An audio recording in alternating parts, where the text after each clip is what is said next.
Hi friends, welcome to the NPTEL course Leadership for India Inc. Practical Concepts and Constructs. We are in week 11 discussing leadership philosophies. In this lecture, we will cover leadership mistakes. There are 5 mistakes which leaders do commit. Leaders are considered to be infallible and invincible followers. The problem comes when leaders themselves begin to think and believe so. This leads to leaders becoming vulnerable to certain serious mistakes. As leaders become successful, a sense of infallibility and invincibility envelops many leaders, making them to adopt certain erroneous approaches. 5 leadership mistakes suboptimize the performance of such leaders and their firms. The many leadership attributes and models discussed in this course would certainly help leaders avoid such mistakes and remain on success track. The board of directors has a special role in counseling and mentoring the CEO when he or she is seen to be heading towards the leadership pitfalls. The mistakes, typically being process and behavior related, start small but over time become certain erroneous ways of conducting leadership processes. The boards and well-wishers can certainly help with feedback for the leaders to correct themselves. The 5 mistakes are competing with the team, using blind loyalists, losing touch with external world, decoupling with peers, and narrowing the vision. Leadership is a matter of relative excellence. It is looked upon as the ultimate capability to succeed. It is unique in that its success stems from the success of the teams that leaders lead. Leadership is, as we see, nothing but influencing the teams to perform to their full potential. Leaders typically possess a set of skills and attributes which they deploy in certain styles and with certain process to lead the teams. During the earlier lectures, we have seen how multiple qualities, skills, attributes, processes, and models could describe leadership, but bringing out that leadership is both individual to the person and contextual to the firm. The lectures have also emphasized that leadership is based on excellence in a few attributes relative to others. The attributes of relative excellence could be any, some, or all of the 30 leadership attributes which we discussed earlier. The ability of the leader to influence his or her team members to succeed based on such attributes creates a power system that is unique to each leader and organization. So these 30 attributes, that is 10 relating to the developmental leadership, 10 relating to the performance leadership, and 10 relating to the apex leadership, provide great success capability for the leader. But underlying that could be lurking weakness as well. Leadership's 5 mistakes to avoid, as I said, or because of the positional and leadership power reinforces the success competencies of leader, leading to a virtuous cycle of success and halo in an ever-increasing trajectory. Here we should not confuse halo with charisma.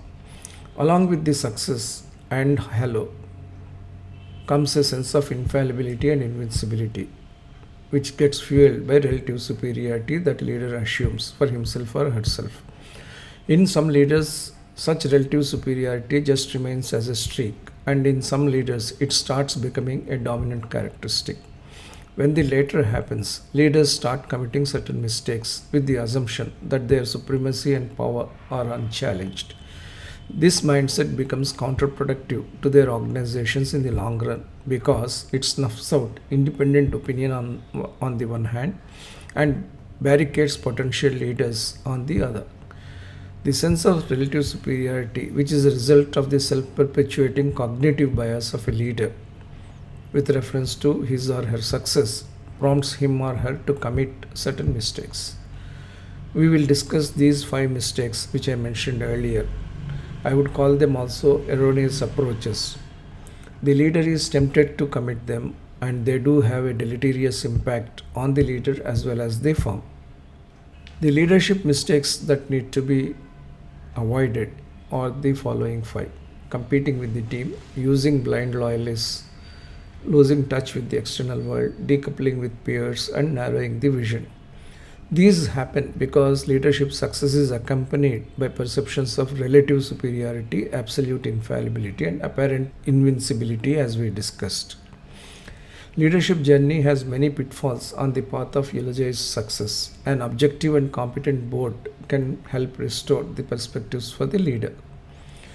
For a successful leader, counseling is also required. This is to ensure that the leader does not fall a prey to such pitfalls.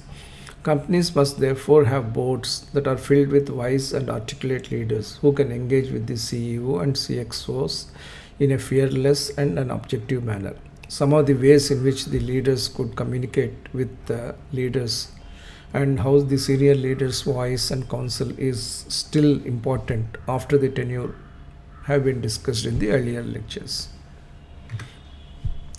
Let's look at the first mistake, which is competing with the team. This is the most common mistake successful leaders make. Leaders become successful because of their competencies, surely.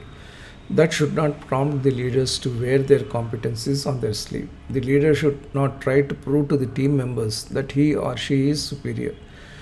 Doing that by putting down the other team members is even worse.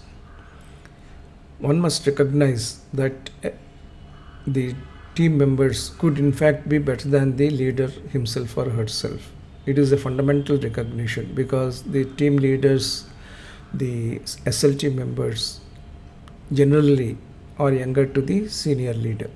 It is also possible, therefore, that they come with new sets of skills and new ways of looking at problems. So that space must be granted to such younger leaders, such SLT members, by the leader.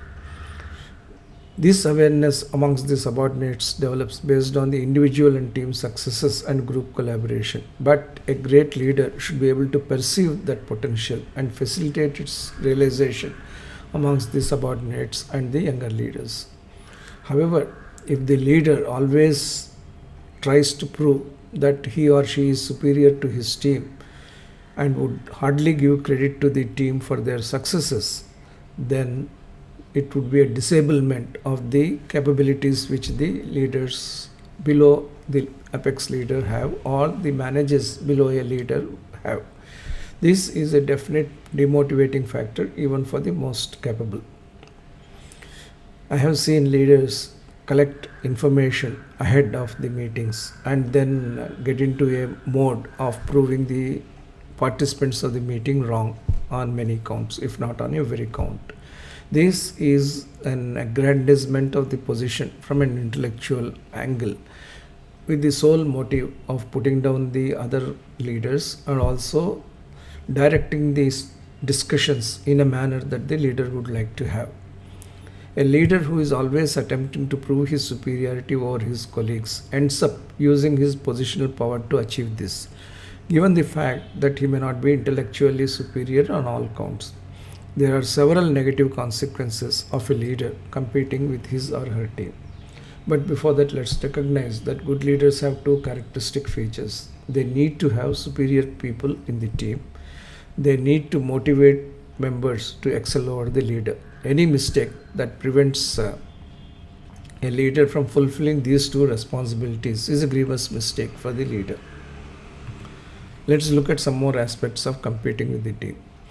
When the leader competes with his or her own team members, the team becomes acquiescent, if not obsequious, thus denying the organization the benefit of constructive debate and collective wisdom.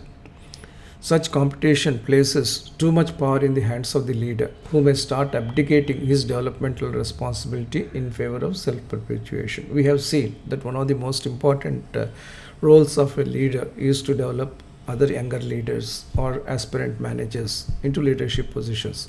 However, if too much of power is concentrated in the leader, he or she would naturally abdicate the developmental responsibility and try to self-perpetuate himself or herself. The broader organization in such an environment becomes centrally driven, diluting the authority and the relevance of a whole team of leaders.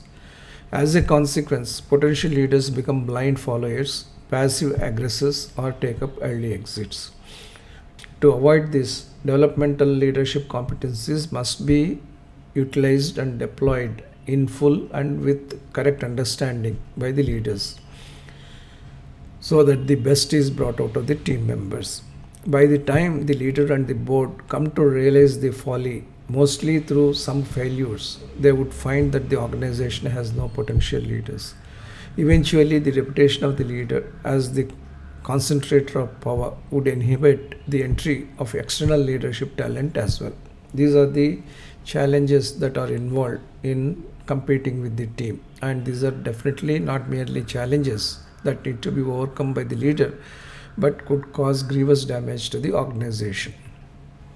The second mistake, we have covered it partly earlier, is that of keeping joker or several jokers in the pack. Though not very exact, the leadership team can be viewed as a pack of cards utilized by the leader to win the game of business competition, primarily through collective skill, but partly also through leader agenda.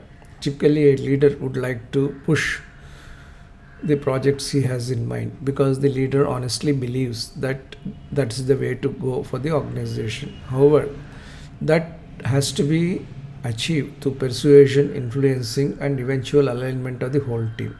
It should not be done through real politics.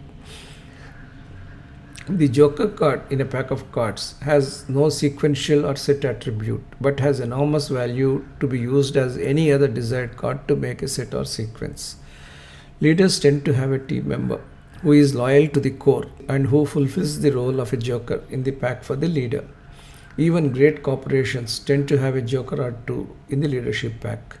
They contribute to forward movements by adding their weight, at the behest of the leader, of course, to certain pre-desired solutions. The joker like team member plays into the real politic of the leader.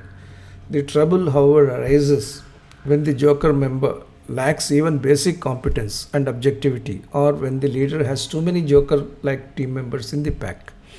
Then they will get manipulated by the leader, and the leader also gets tempted to manipulate the jokers to get the desired outcomes, desired thought alignments, and desired processes through the leadership teams, which is definitely not conducive for a healthy debate.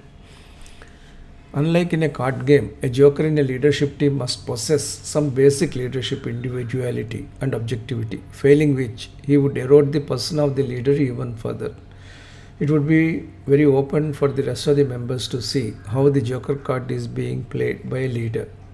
Once it could be seen as an aberration, twice it could be seen as a pattern, and third time onwards it would be seen as an inherent personality characteristic of the leader. Then the division within the leadership team begins to take place. And if you have more jokers in the card, the leadership game is gone because it robs the game of business any competitive strength. The damage from blind loyalty is the same as the damage from jokers who have no value to the company. A leadership team filled with members of blind loyalty, even if they have some substance, would add little to the strength of the company in the long term.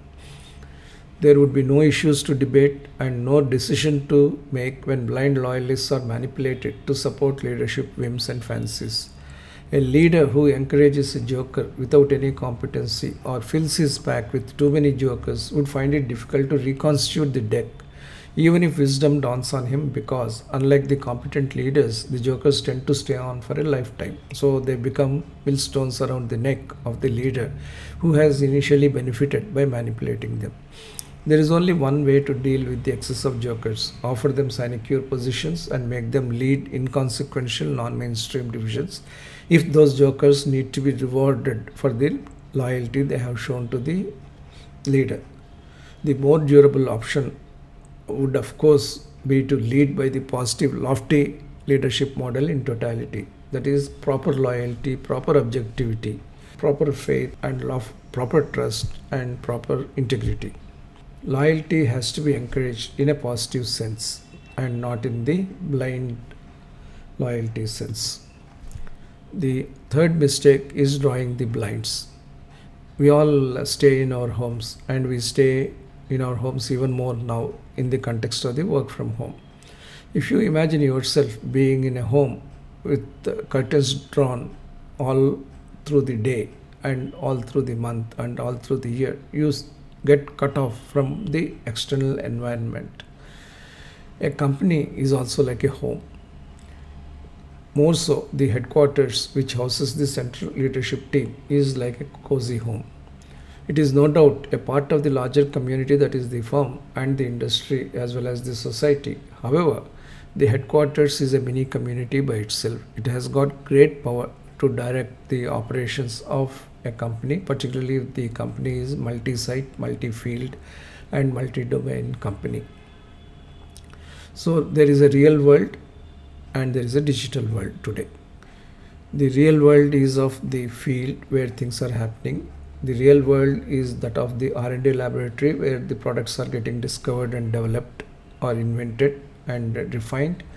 The real world is that of the factory shop floor where the products are getting made, and the real world is the company customer interface to co-create the experiences. If we try to do all of these things through the comfort of the head office with the blinds drawn, we will become cut off from the environment and we will become weak. Unless leaders stay connected with their broader communities, the firm, the investor community, the vendor base, and the marketplace, for example, and undertake periodic reviewing and listening tours in their fields, the leaders are likely to be isolated and lose touch with their competitive pulse. We have this risk increasing because of the current work from home prevalence. Being blinded to realities, internal and external, is the worst handicap that a leader could inflict upon himself or herself. Being immersed in a digital world could blind a leader even more. We have discussed in an earlier lecture how, given the inevitability of digital connection, we must use those things for qualitative leadership meetings, for qualitative interactions with the individual and small group teams, rather than for monotonous, mechanical, long, unending meetings. This unfortunately seems to be happening today. The number of meetings that are taking place through digital channels in organizations is far more than the number of meetings that used to take place physically in the real world that existed prior to COVID 19. Hopefully, we will return to the pre COVID situation in a few months. But if the digital connectivity remains a part of our professional lives, we need to do something different to make sure that digital world doesn't draw blinds all around us. We should stay connected not merely to the computer and the internet lines, but we should stay connected to the individuals, their emotions, and the happenings in the various fields that we discussed, be it the workshop or the marketplace. Let's look at some more aspects of the blinds issue. Over and above the blinds, if the leaders become introverted, not willing to benchmark themselves and their companies with other leaders and other companies, they would be shutting out the view on outside developments to an even greater extent. Artificial light and air conditioning may substitute for natural sources and create a more comfortable ambience. They may even give a false sense of control over the environment. These are, however, expensive and inappropriate except under certain conditions. A leader who runs a headquarters that is isolated from its environment does more harm than good to the vitality of the leadership team and agility of the company. It is almost like building immunity in the human body. You don't build immunity by cutting off from everything that exists in the human life. You build immunity by trying to operate in the environment in a reasonable manner. It is not enough, therefore, for one or two potential leaders to foray into the external environment. There must be continuous openness for all the leadership team members to work in the open environment, be it the field or the shop floor. It is also not adequate to stay connected through only electronic and digital means. We should find ways and means of doing real-time face-to-face interactions with all stakeholders. And in the digital medium, these are facilitated only if they are one-on-ones.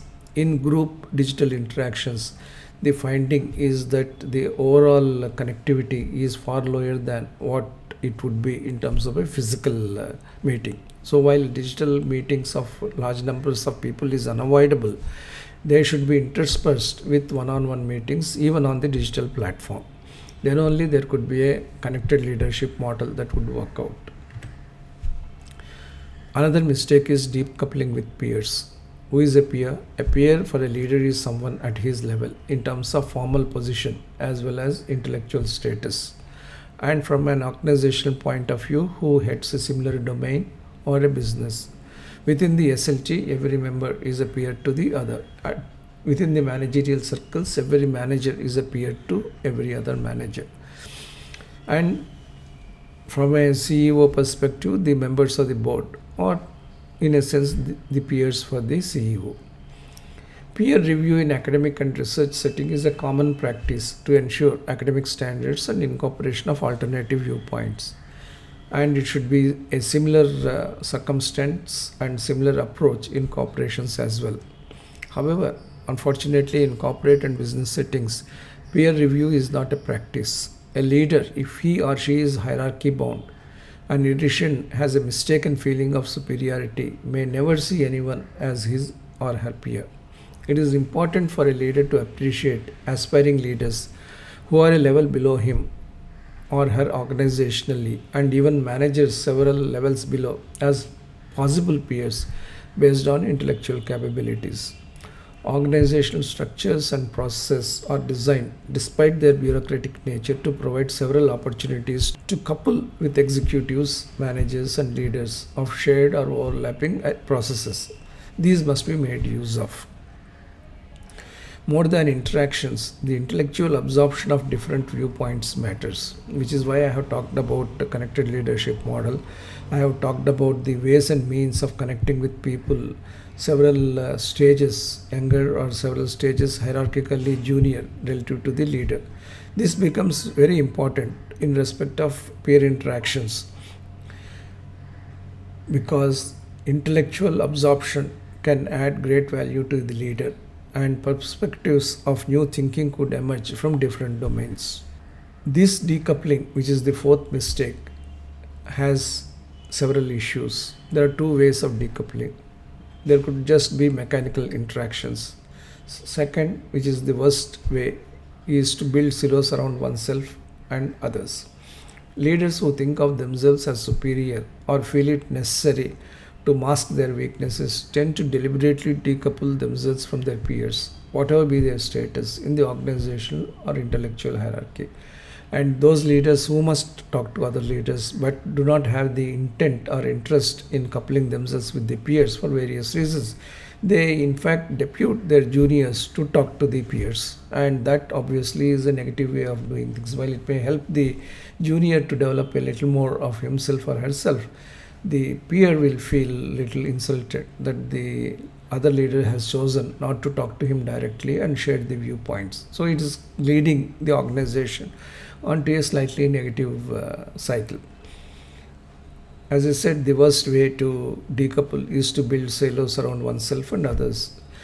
There are certain domain leaders who tend to believe that what they are doing is the best. If there is an annual plan and that has this level of budget, and if I am achieving the budget, I should have the freedom, I should have the space, and nobody should ask me any questions. That would be the approach taken by such leaders.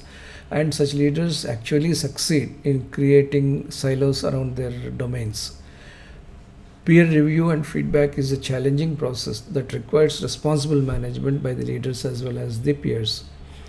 Leaders and peers who decouple themselves deliberately and downgrade their potential and their firm's potential through silo creation damage themselves as well as others and the firm in the overall.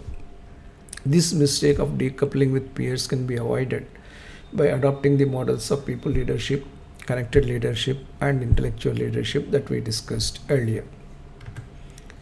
Then we have the narrowed vision. Leaders are charged with the rather sublime duty of conceptualizing a vision. It could be a 5-year vision or a 10-year vision.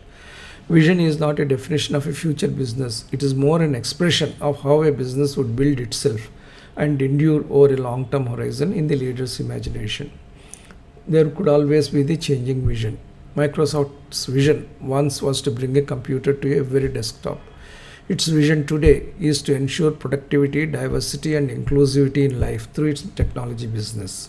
This is what Bill Gates also told in his anniversary letter, which I referred to earlier. Apple's vision is to lead a digital revolution, and it could be products as far apart as a smart device or a smart car. Google's vision is to organize all data to be useful for better living. Amazon's vision is to be the world's most customer centric company. IKEA's vision is to create a better everyday life for people. General Electric's vision is to bring good things to life. Whether it is technology, industrial, or consumer, companies in all of these fields have their own visions. Vision, in a way, represents a superordinate philosophy of a company. A leader's and a company's differentiation will be evident from the nature of his company's vision statement. If the fifth mistake of a leader is to narrow down a vision, let's see how it works out.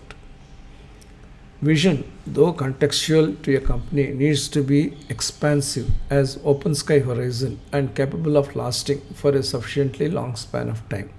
If a company which is manufacturing automobiles doesn't have a vision of seeing mobility as the future driver, but sees the particular product as the vision, then it could be seen as a narrowed vision. Because once you think that you are in the business of mobility, and mobility itself could take many hues, the vision gets very much more expansive.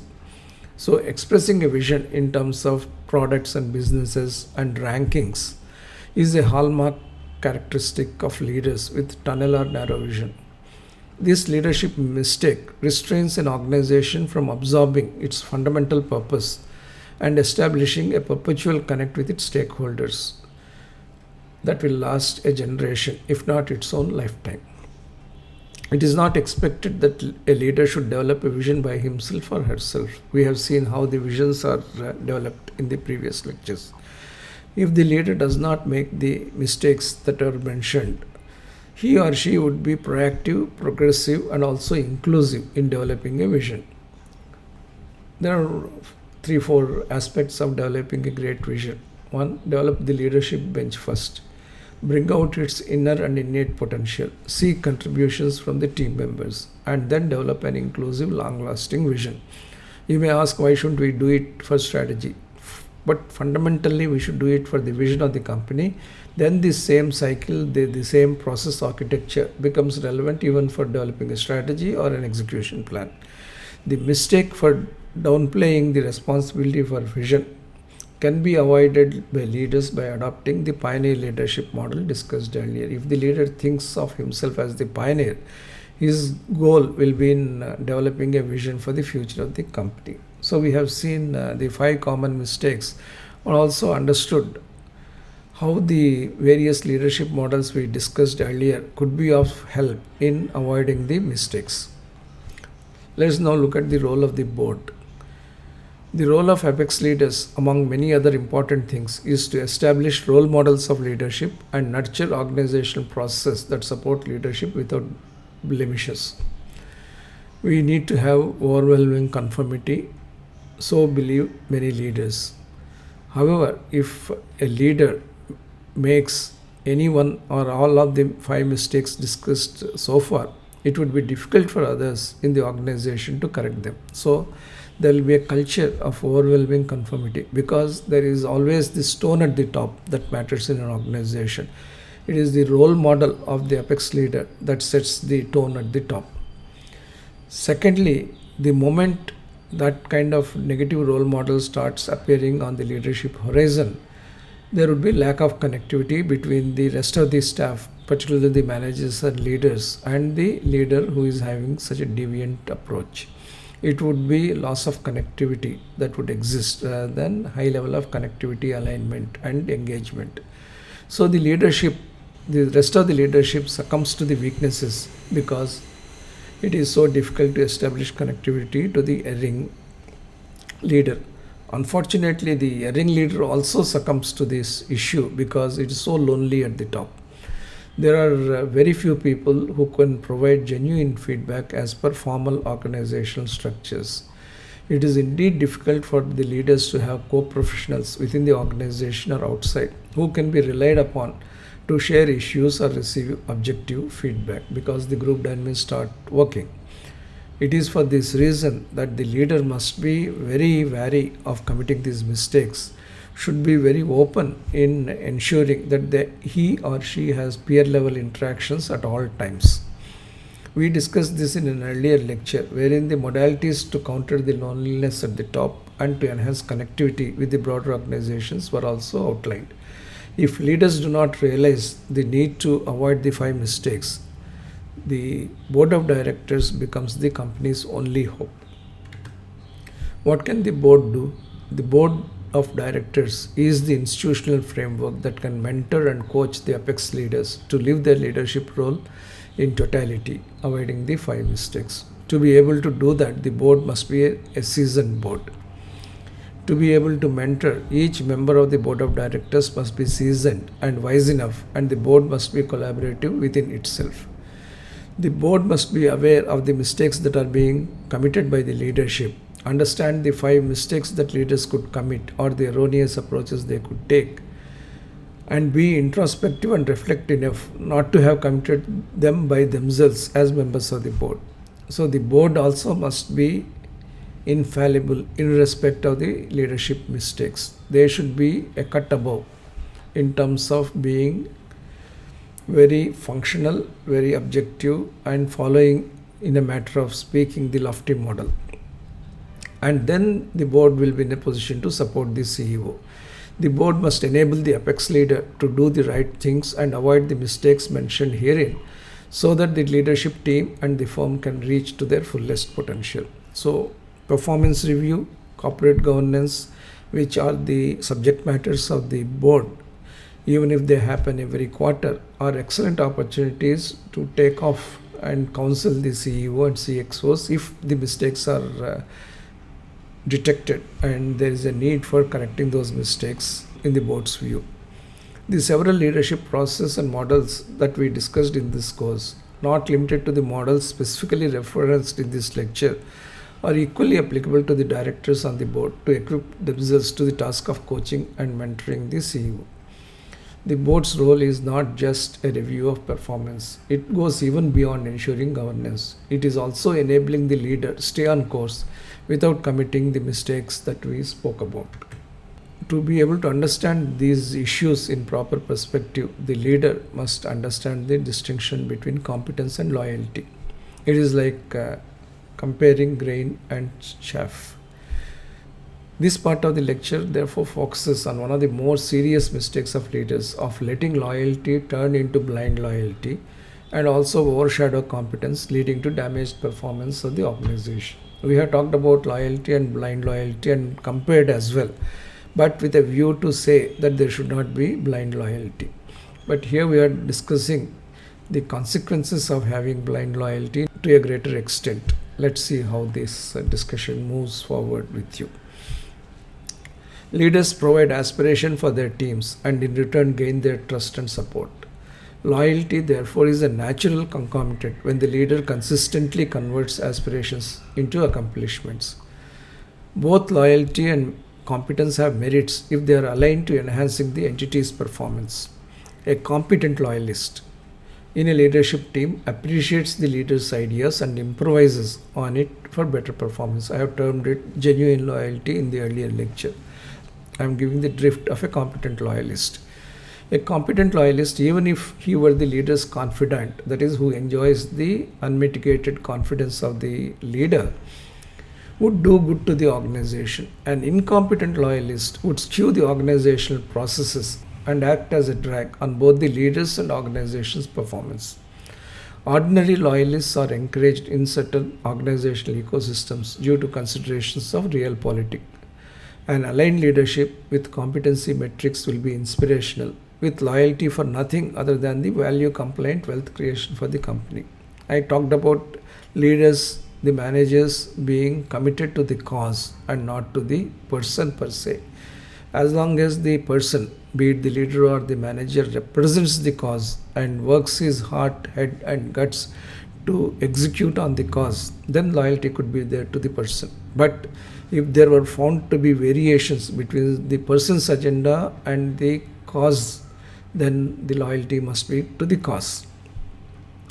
If a leader and the team members understand the true meaning of loyalty in an organizational sense, and are able to weave it in with competence, the results for the organization would be simply outstanding. That said, focusing on loyalty without recourse to competence is tantamount to opting for chaff instead of grain.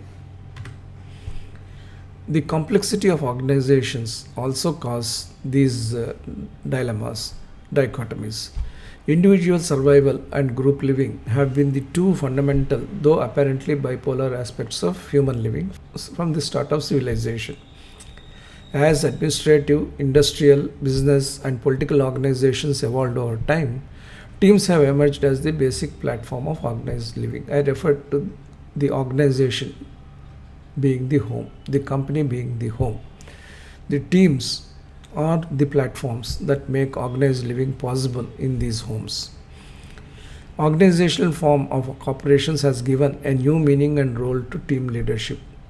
Management of teams offers great challenges and opportunities. Department or corporate levels which exist from the frontline teams to CXOs and CEO offer different ways of life for professional executives.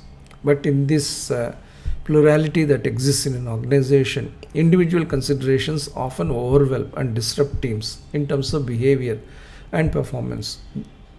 We need to look at a unique pair of seemingly unconnected factors, competence and loyalty, that impact team and organizational dynamics and a leader's ability to influence the teams for organizational good. I do not want to disband the word loyalty as being negative for an organization. I would still take loyalty as relevant and important for organizations as long as that loyalty is genuine loyalty and not blind loyalty, and as long as the loyalty is supported and reinforced by competence. Let's look at the imbalance first. Leaders provide hope and aspiration for their teams and in return gain their trust and support. This relationship is not reciprocal always. In some cases, leaders trust the teams more than the teams trust them, and in certain other cases, teams trust the leaders more than the leaders trust them. Traditionally, leaders across generations relied on the formal organization to achieve consensual action.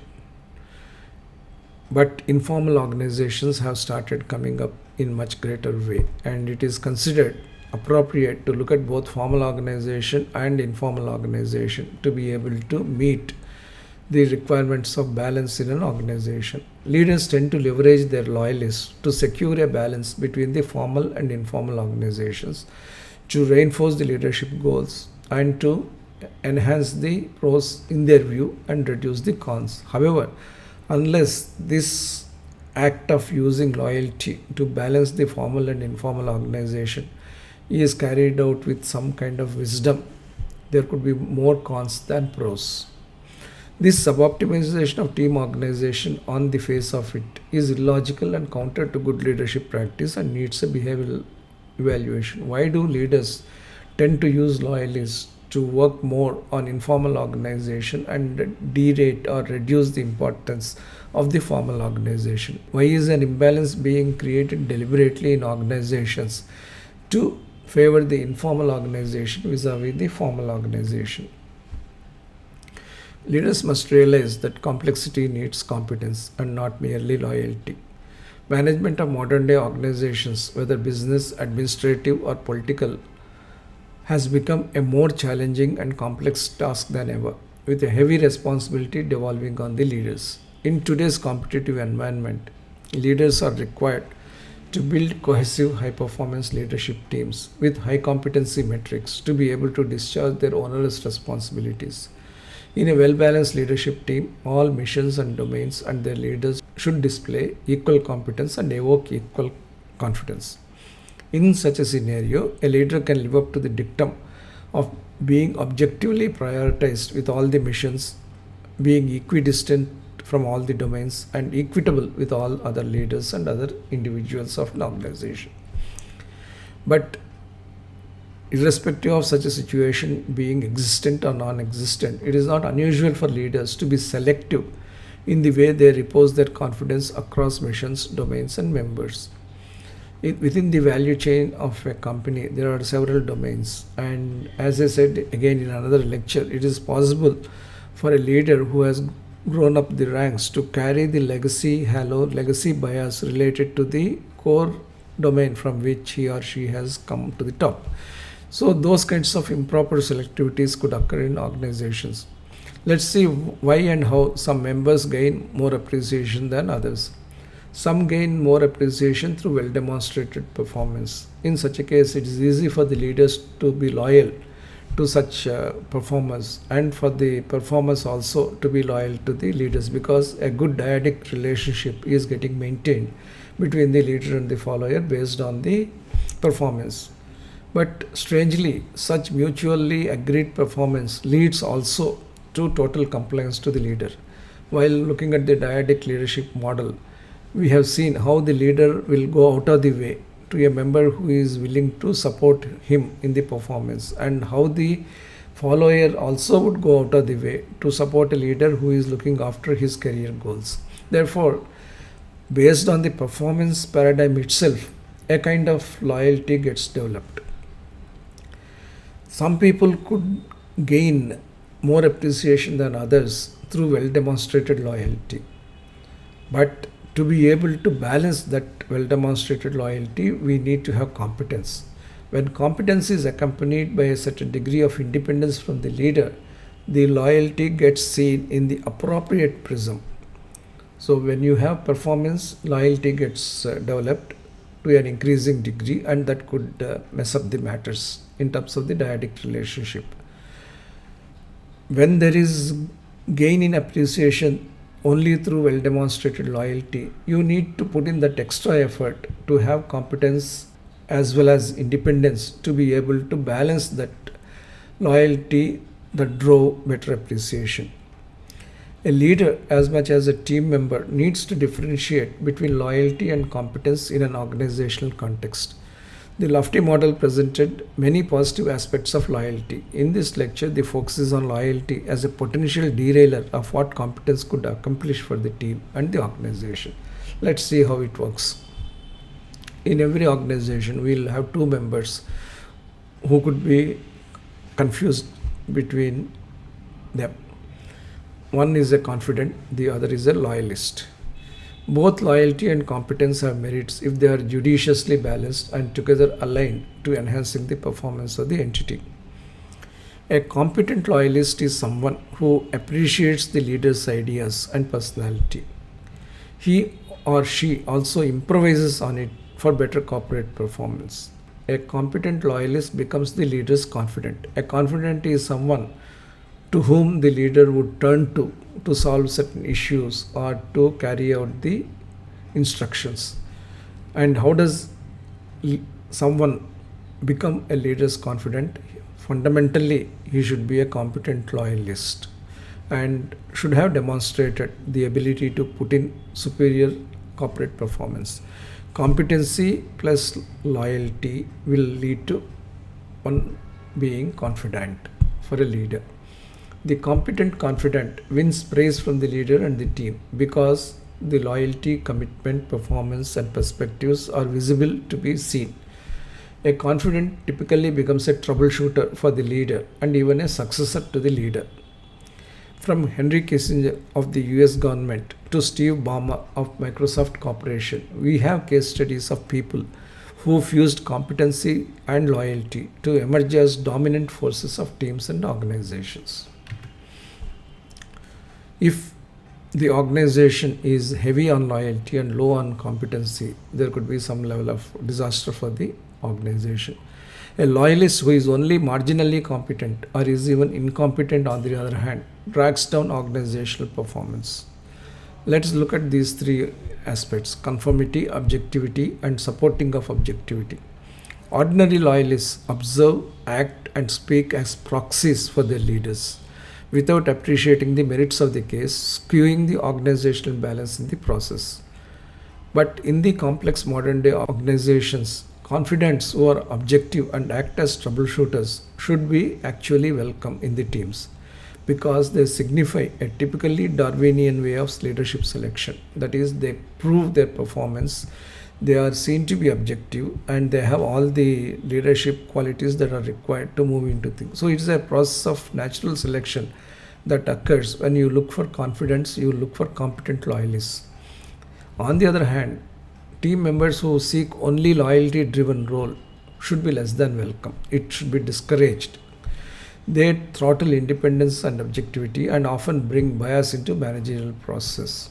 So if you look at the positive and negative aspect of loyalty competency syndrome, competence driven role and responsibility enhance the members' capabilities, the leaders' capabilities, and the organizational capabilities. On the other hand, a loyalty driven role and responsibility syndrome retrogrades the member, the leader, as well as the organization.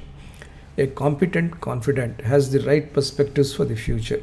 An ordinary loyalist, however, largely remains in the past, remains as a shadow of the leader, that to a pale shadow of the leader, and even wrecks the future, both for the leader and the organization.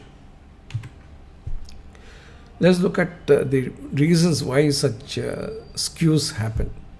While competent confidence boosts an organization's drive into future, ordinary loyalists impede its ability to move with, let alone ahead of the times.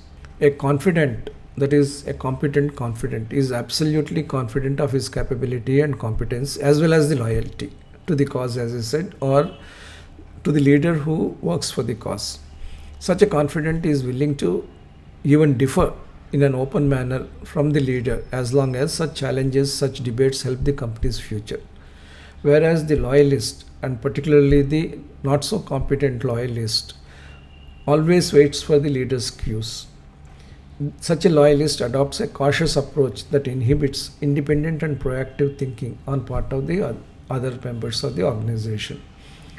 Despite the clarity that we can have on confident vis-a-vis a loyalist, organizational ecosystems unfortunately tend to encourage loyalists whose loyalty is primed more by considerations of self-preservation and self-promotion than objectivity.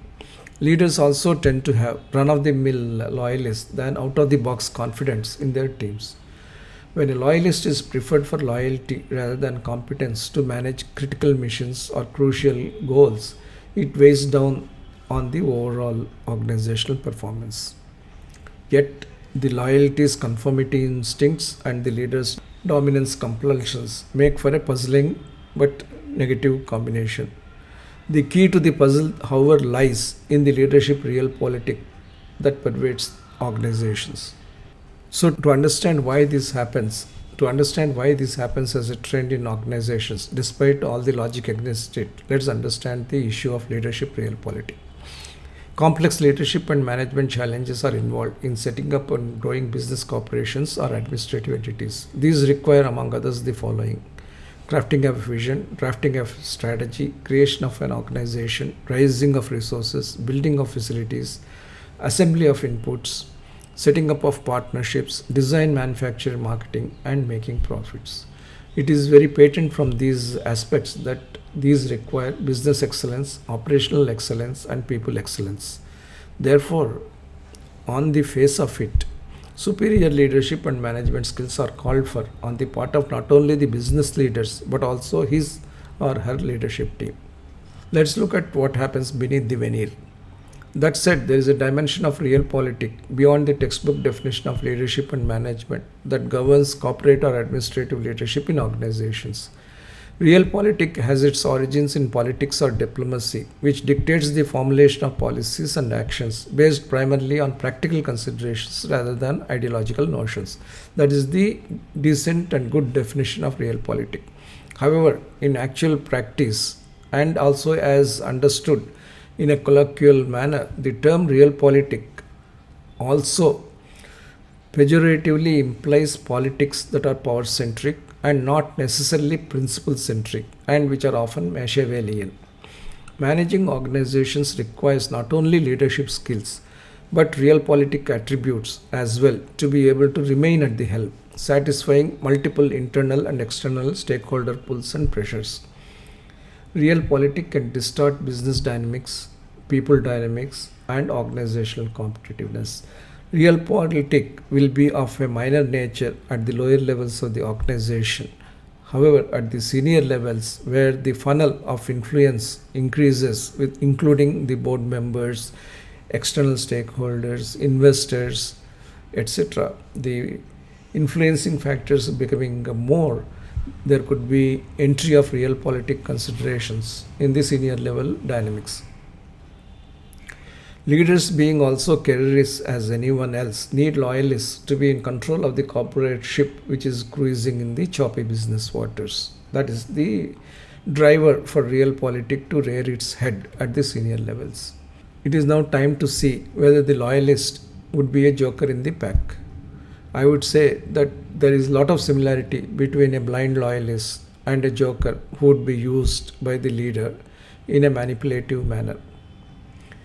Just as a joker card can substitute for any card of any rank, symbol, or color, and hence affords tremendous flexibility in forming winning sequence and sets, a joker in an organizational setting provides a lot of advantage for the leader to drive the agenda the way the leader wants it.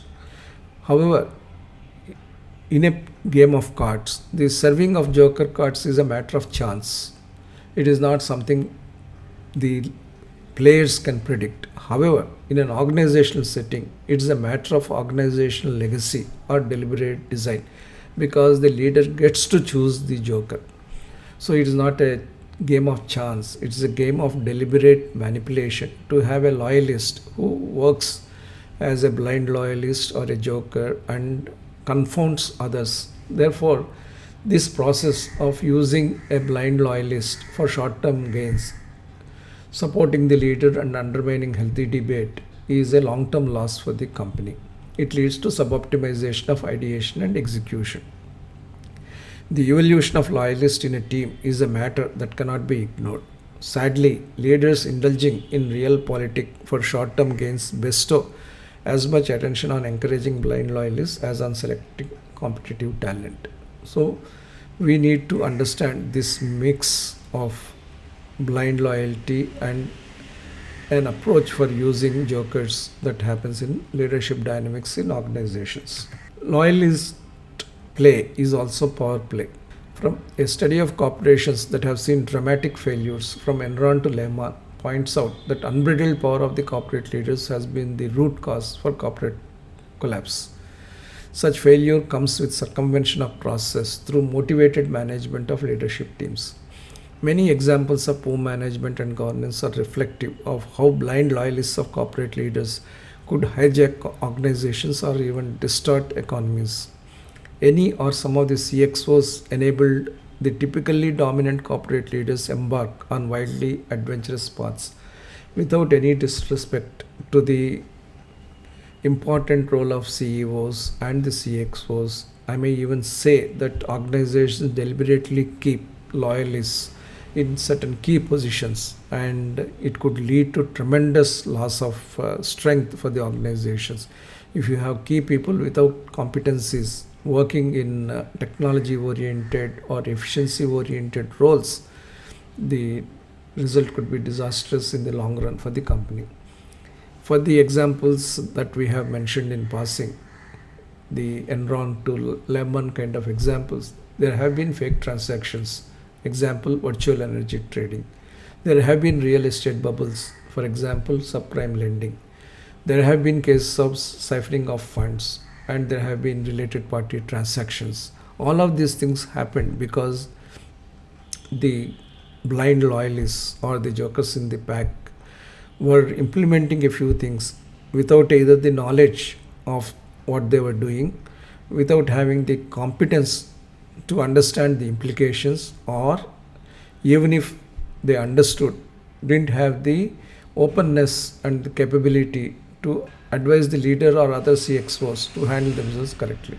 So we have examples from Enron to Lehman, examples such as fake transactions of virtual energy trading, real estate bubbles of subprime lending, siphoning of funds, and related party transactions that caused the downfall of what were seen to be great companies.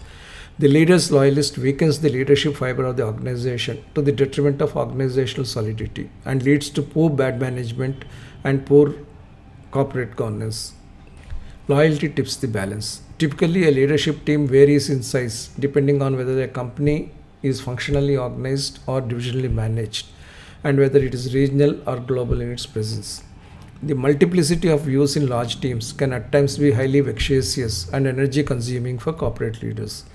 The leader can exercise positional power only to a limited extent to achieve convergence. Real politics comes in handy for such leaders to reach favored conclusions without lengthy and challenging deliberations, even if such deliberations were to be beneficial in the long term. In the Tata Sons Cyrus Mistry spat, organizational realpolitik was clearly at play. Cyrus Mistry constituted and operated through a hand-picked executive council soon after his assumption of office in 2012. Tata Sons then had to amend its articles of association and bring in additional directors on its board prior to removing Cyrus Mistry. As can be seen, realpolitik can play and be played both ways. In some cases, neither the end nor the means would justify the realpolitik, while in rare cases, probably the rarest of rare cases, the end may justify the means of realpolitik. CXOs need to be strong to resolve competency loyalty dichotomy. Heads of corporate functions are particularly helpful for the corporate leaders in drawing business realignments.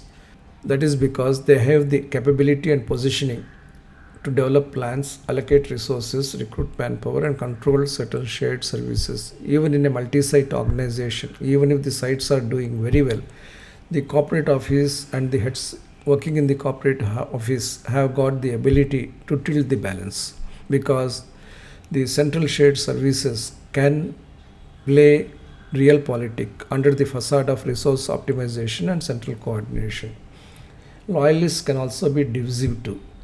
The loyalists can launch attacks on the independent and inconvenient members at the behest of the leader, and this could lead to the fracturing of the leadership team into multiple groups. The leader then finds it easy to implement the plans with a divided house, despite the fractured mandate the leader has. I have seen key roles being filled in by executives or leaders who have no capability to fill in such roles, who are more loyal to the leader than to the cause. And together, these occurrences caused deep divisions in the leadership team and also caused loss of traction, loss of business excellence, and loss of wealth for the company. And this needs to be avoided. So, if you see this fulcrum example I have given, leadership is the fulcrum to manage the loyalty competence dichotomy optimally. Loyalty towards wealth creation for the company and the society serves the shareholders well. A competent loyalist, even if he is a leader's confidant, does good to the organization. That is on the superior side of the fulcrum management. Loyalty must be more to the organization, its business, and the overall purpose than personalized to a leader. That should be the dictum which the leader must keep in mind. However, the leader should be wary of the incompetent loyalist who skews the organizational balance and damages the ecosystem. While it may be easy to push through initiatives with realpolitik, it leads to lack of ownership amongst the groups or leaders who are incapacitated or confounded by the fractured state. In the above scenarios that we have discussed, the leaders stay on, but the businesses stagnate. CXOs have a great role in letting competencies assert themselves, and the leadership fulcrum to manage the loyalty competence dichotomy is an important concept that the CXOs and the leaders must keep in mind. With this, we come to the end of this lecture. We will meet in the next lecture.